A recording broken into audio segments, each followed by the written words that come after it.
Welcome in, Cowboys Nation, to Cowboy Game Day Live, the final post-game show of the 2024 season, where they did it, baby! We did it!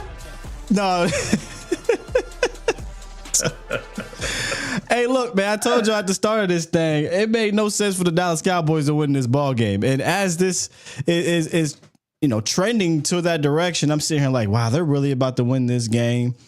Kicking 4 field goals and scoring 1 American football touchdown against this team at the crib, and they're going to win it.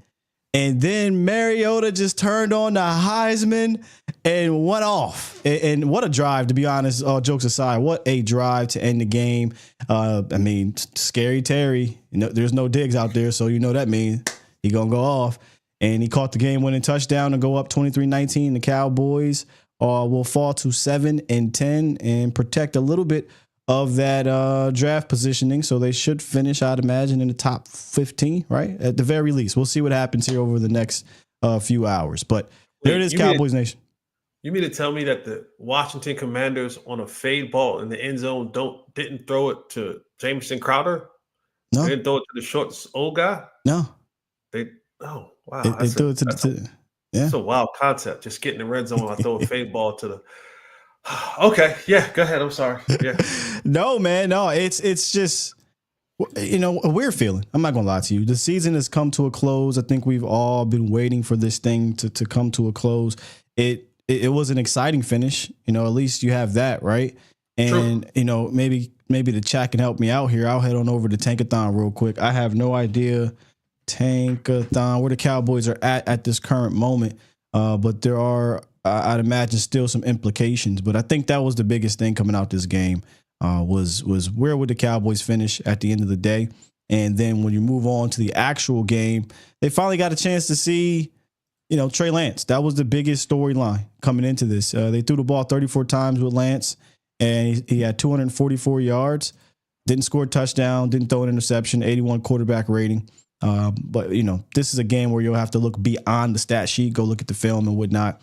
There was some moments, some opportunities, but at the end of the day, whether they won or lost, whether he did well or not, he needed this, right? He needed to go up against a team that was playing for a little bit of something and have that fire because he feel that fire because he hasn't felt that since 2022.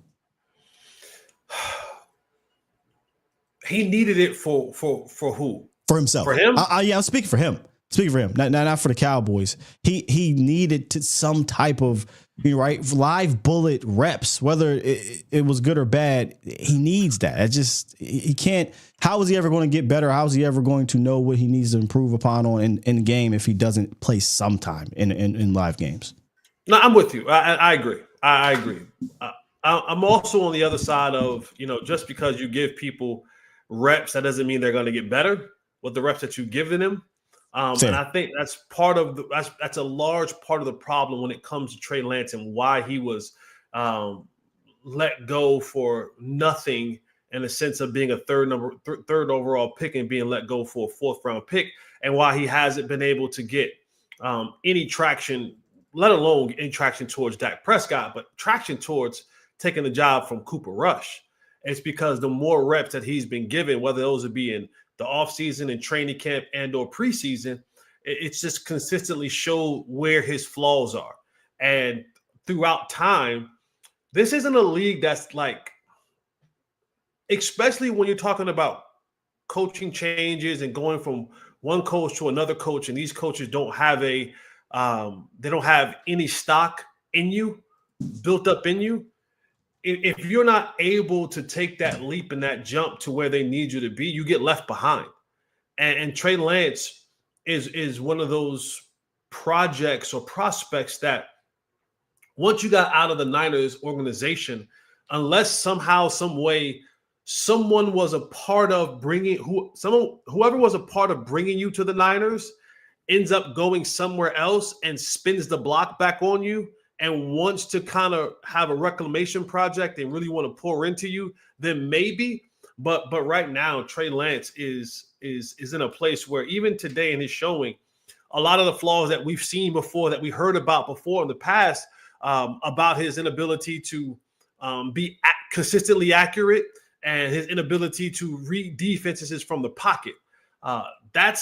We're talking about the modern day game now, right? Where all of these defensive schemes are all about disguise, holding coverages, and then transitioning late into the coverage and being able to have guys lined up one place pre-snap and then post-snap things unveil and guys are in different places. And if you can't see through that and be able to have success in that, then you find yourself on the bench. Now, being a backup quarterback in this league is a great job. You can sit around all year long, get the best seat in the house, make a couple $1 million a year, be 1 or 2 injuries away from maybe getting a start and not having that much pressure put on you. But Trey Lance, when you think about where he came from, the number 3 overall pick, if he's not finding himself in the starting position, man, what talent that has kind of gone to waste in his career. That I guess you could say that's the story of the Dallas Cowboys for a while now. A lot of talent going to waste over the years, and a lot of that is just contributed to what's happening up front at the top, at the front office, right? Jerry Jones, Stephen Jones, and the organization. They're going to have to make a decision on Mike McCarthy here in the coming days, and who has 5 years, and a lot of people are saying a lot of talent, right, wasted again over these last 5 years under Mike McCarthy. And it seems like the Cowboys fans are a bit torn, or at least I don't think it's 50-50, but there's a lot more of, bring him back than I expected to see here. But I'm still, Jesse, like we talked about in the pregame show, nothing changed. I agree with Jerry that hay been in the barn for me, but there was nothing that happened today that made me sway that he's coming back at the very least. I don't know if today swayed me that he's not. But if he didn't do anything today that pushed me there, that means he didn't do anything for Jerry either. So if I had to pick, I still think that he's out. But man, this is the first time in a long time I have no idea at the coaching position. Long time. I mean, if the hay's already in the barn, the hay's already in the barn, whichever way that it already was going to go. But seeing those red zone woes today was a reminder for me. And I get it. You don't have CeeDee Lamb out there, and that changes some things up. But, you talk about just the play calling, the play selection, the execution of those plays in the red zone. You find yourself, in the latter part of the league in the red zone. This is the guy that you're bringing back.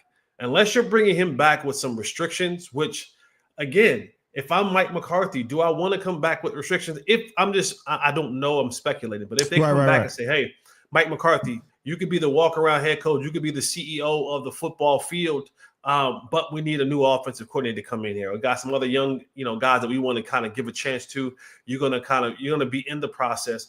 But if Mike is coming back with the same old West Coast offense, he ain't changing, guys. No, like that's my biggest thing is that a guy who's been in this league for 3 decades. This is what he is, okay? This is who he is. This is what he is. This is the offense that he knows. This is the offense that brought him success in the past. He ain't diverting from this. He's not. And when push comes to shove, it's like anything else. When it comes to fight or flight, you're going to revert back to the things that you're most comfortable with. And we've seen it. And we've seen this team 12-5, 12-5, 12-5. We've seen this team with 9, 10 Pro Bowl players. We've seen this team with runner-up MVP. We've seen it all. We've seen the good, the bad, and the ugly. And at the end of the day, it has not gotten it done. And I've said this before, and I'll say it again. Mike McCarthy, I believe, is a good coach. But in order for him to have success, he's going to need elite talent around him. Okay? And if he doesn't have elite talent around him, then he's not good enough to carry them past the dudes who are elite coaches with good to elite talent. Yeah. And that's the determining factor of the whole deal. It's either you're going to give him extremely elite talent and allow his good coaching and that elite talent to make whatever it's supposed to make out of that, or you got to get somebody else. Because I just keep looking at what do we have to face in the future. Okay, Washington has gotten better this year, and you can only just project from what you've seen Jaden Daniels is going to be a good football player going forward. This football team is going to be a good football team going forward. Well, if you want to stop them, keep Zimmer. If you want to stop the Washington team. Well, hey, you're absolutely right. He's figured, like, he seemed like he has something figured out when it comes to that. We saw the graphic on the way out. This is the first, was it 12-win season that the Commanders since 91 or 92? Since 91. Yeah. You know what I mean? So they're off to a good pace. Philly's off to a good pace. Detroit look like it's here to stay. I like to believe that the Niners are going to rebound somehow, some way, and stay healthy next year. I believe in John Lynch and Shanahan more than Jerry Jones and whoever. Yeah. And in the last couple of years, you look at what's happening in Minnesota. You know, they've been up, down, up again. So we'll see how that transpires. But they look like a team that's going to be trending in the right direction. So these are the guys, and in Green Bay, these are the guys that you have to go out and face. And I said it in the pregame show.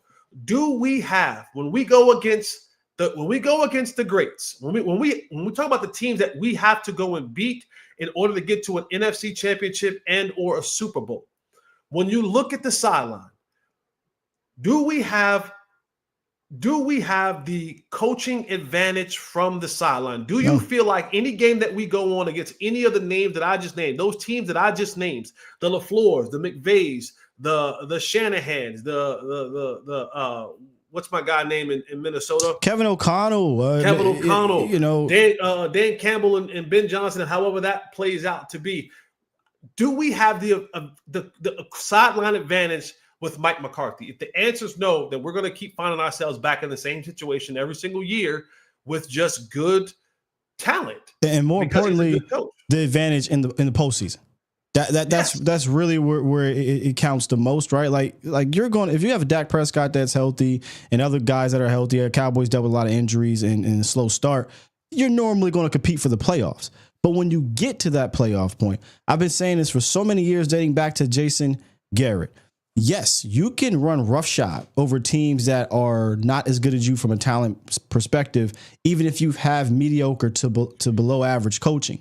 But what happens when you run into a team that has more talent than you or just as much talent as you, and they have better coaching? Yeah. 99% of the time, I mean, not 99, it's probably like 85, whatever it's been over the last 30 years. The Cowboys lose that. They have the worst playoff record since 1995 of all, I believe it's of all postseason teams that qualify, right? Teams that have been to the postseason for X number of games. They're the worst. That to me is because of a lot of coaching, a lot of not grabbing extra talent if you don't have that type of coaching to overcome said coaching. So it's, if he can't give you that advantage that we talk about a lot, you're right. I'm ready to move on, which I've been ready to move on. The problem now becomes, are you going to get a guy that does that? Or are you going to go back and get guys that make you comfortable and you take a step back or you remain the same? That becomes the kind of, if you want to say, scary part.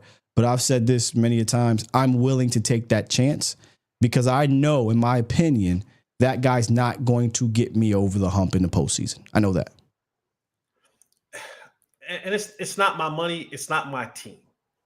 But if I'm just thinking, if I'm Jerry Jones, I've said, I've done it.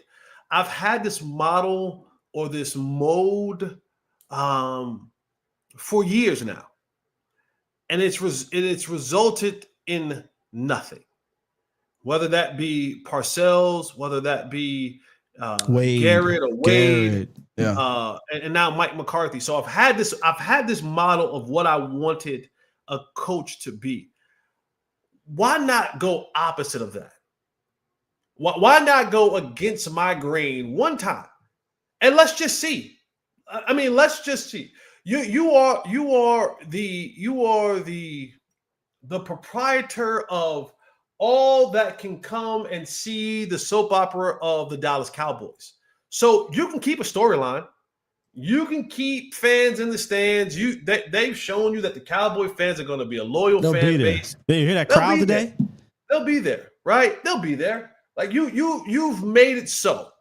You've made it so that even like if you go against your comfort zone, if you go against the things that you deem requirements for a head coach. And you say, I'm going to be opposite of that. I'm going to go young.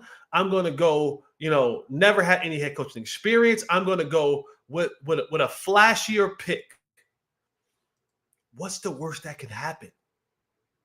Like, that's my thing. What is the absolute worst that can happen?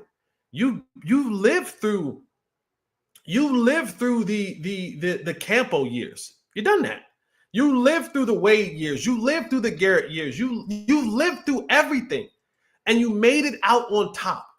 You've done the unthinkable. Your ship hasn't sunk. You're still the most expensive franchise in all of sports. So why not? What's the worst that can happen? You lose bad? Cool. You get a second round pick. You get a first round pick, high first round pick. You fire the coach, you move on. Next. Yeah. And now you can go back to your model. But to continue to do or search for your head coach in this manner, they have to have experience. You have to have this. You have to have, when it's resulted in nothing. Your way has resulted in nothing. Great coaches all got their shot by being a coach for the first head coach for the first time at some point.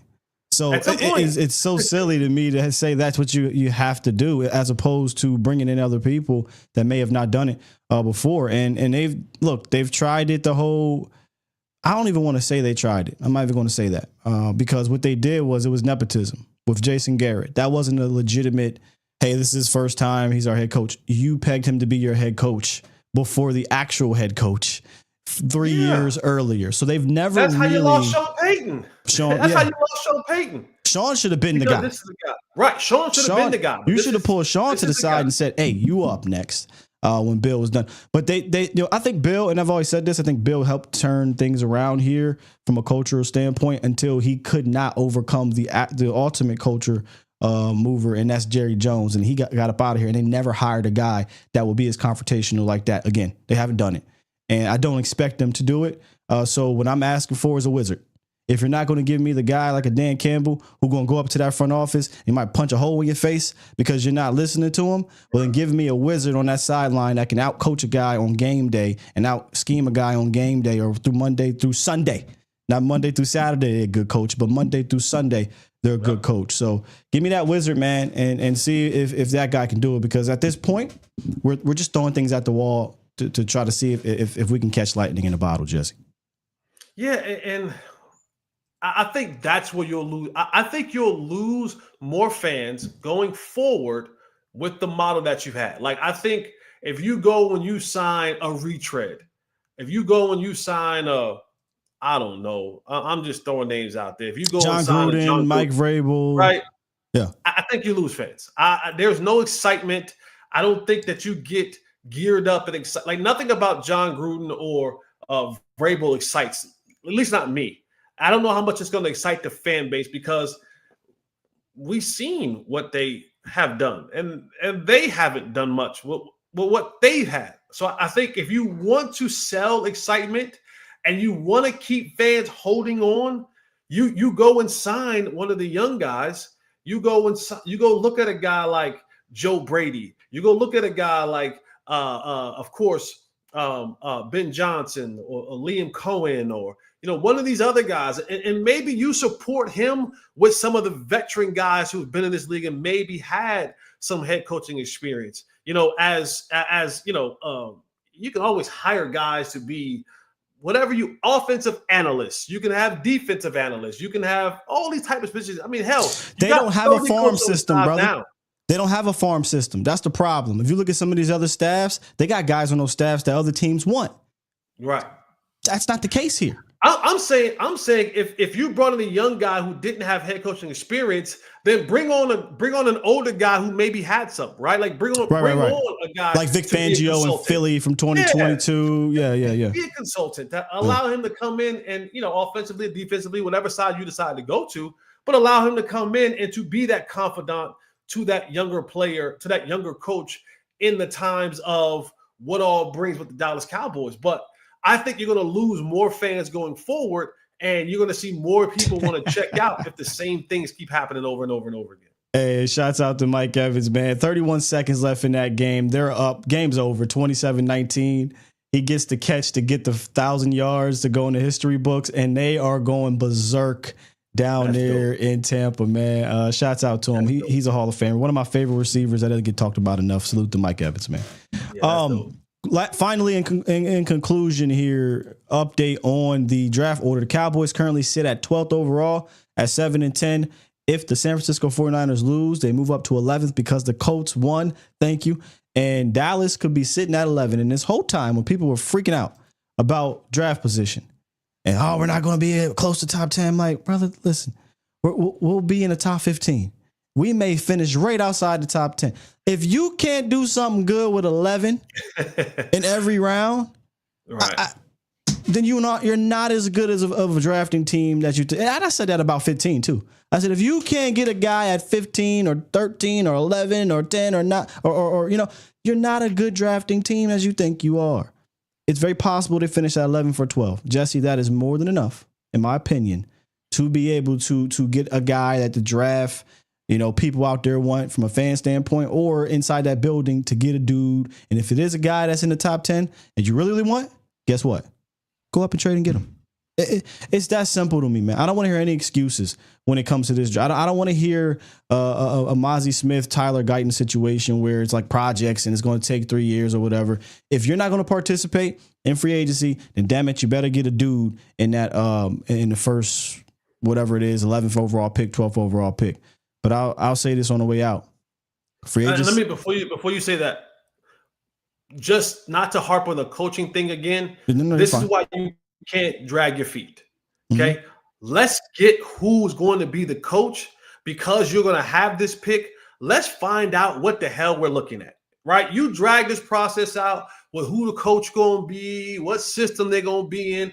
That means now you drag out the process of what draft picks you're looking at, how your board is built, right? Because if I'm coming in and I'm this coach, that coach, these are things that I'm looking for and I need.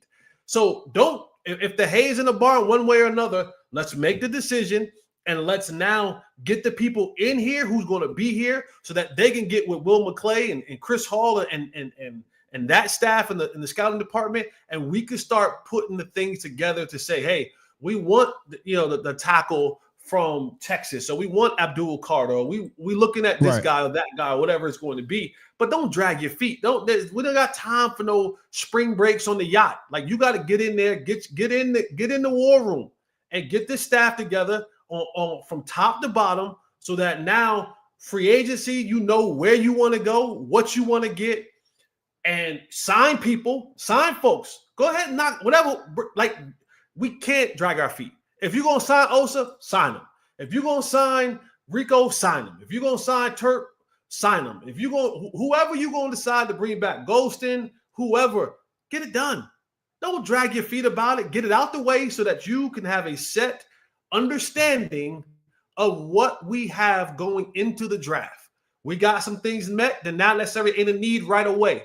But if you go into this draft and guys still ain't signed and you ain't signed nobody, you ain't signed anybody in the offseason yet, you just rinse and repeat, man. We'll find ourselves in the same situation again. And that goes right into my final point. As much as the draft is going to take over Cowboys talk, rightfully so, because it's really the thing most Cowboy fans get excited about. There's some house cleaning that they don't have to do with their own free agents and coaches and things like that. But to me, and I've been saying it for a long, long time, the decision they make at coaching and what they do in free agency is more important to me.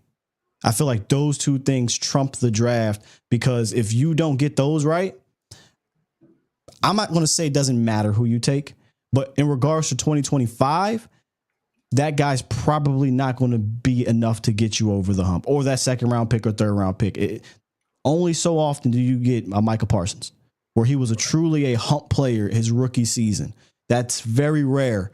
And I don't care how many times they hit on these first round linemen. It's not like they hit on them and they were all pros the first year. I believe it was Zach Martin did that, right? So the most important thing for Dallas, I think, moving forward is not their draft position. It's what do they do starting tomorrow and the next couple of days at head coach, and then attacking free agency and a trade department. Those two things are vital for 2025, Jesse. I agree with you. I agree with you 100%, man. There's no dragging your feet. There's no dragging your feet. You got to have all hands on deck. There needs to be a sense of urgency in this organization, like a high sense of urgency from everybody. I don't give a damn down to the cooks. There needs to be a sense of urgency for everybody because this league is passing you by, Dallas Cowboys. It is passing you by. Everyone is getting better. Everyone is getting better. And you have stayed pat. You have not ascended. You've been right here. You've been competing. That's what you've been doing. You've been on the competing train the entire way through, but it's never ascended. Nothing has shown proof that you've done this when it matters the most. And this league is passing you by. And guess what? There's going to be another team that ascends next year. Someone else in the NFC is going to grow their team. Now, I don't know what the New York Giants are going to do and how they're going to pick. Don't know what teams like Seattle's going to do and their pick. I think the Rams are going to continue to find ways to get better. I mean, there's a consistent growing across this league.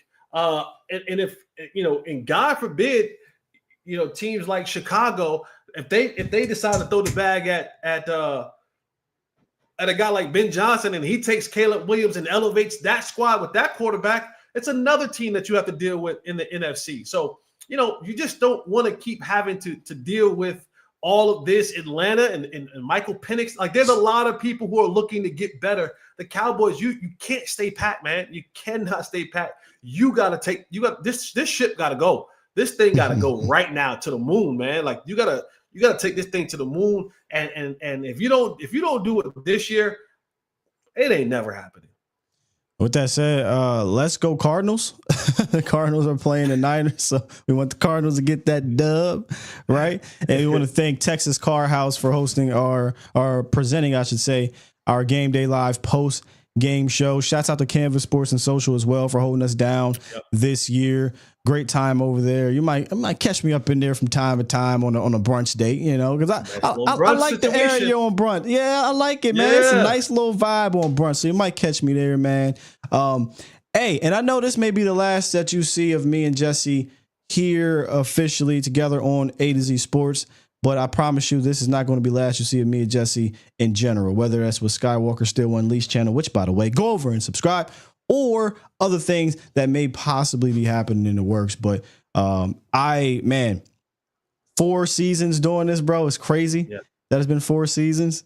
I can't tell you how much it's meant to have you as a partner in this thing, and so much that I've learned from a football standpoint, and then just from a brotherhood standpoint, man. You're one of the most thorough dudes I know. Point blank period. All the conversations we had, off air, the jokes, the laughs, even the heart to hearts that we had. It's been an absolute honor to do this for 4 seasons with you. When I first got on this, and they said, hey, Jesse's going to be I sent them your name. It was about 4 guys they were talking about. And I said, well, this is the guy I want here. This guy, he's cool too. Yeah, this guy. But if you can get him, I know he did post-game show. We've done shows before that. And they got you. And I was excited, man. And the rest has been history, brother. And I just want to say thank you. Thank you for rocking with me through this whole entire process. No, man. And likewise, I've said this to you on numerous occasions. I said it privately. I'll say it publicly again. You are one of the most talented dudes in the game.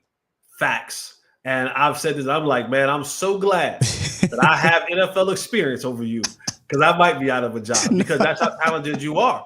I know, seriously, like that's how talented you are. And people sometimes just see what you do on the mic, you know what I mean? But they don't see what you do behind the scenes and all that you have to put into. And they don't see you, 2-3 hours before a game and the setup, like all that hooking up, the cameras, the everything.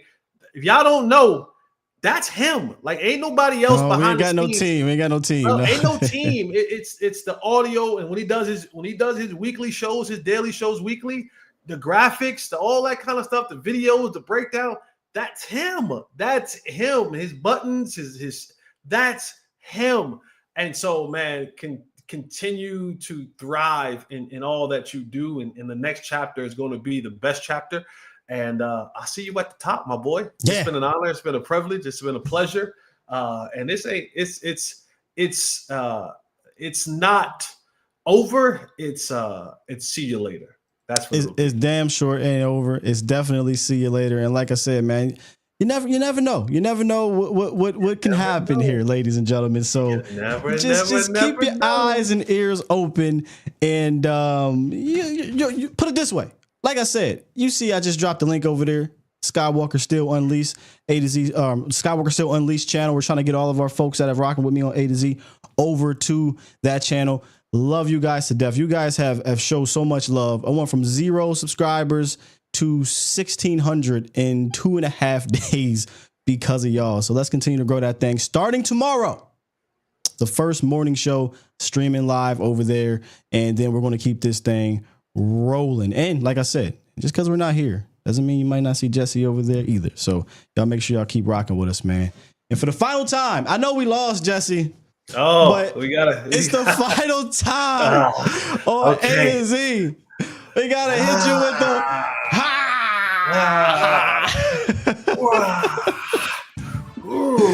That's it, man. That's it.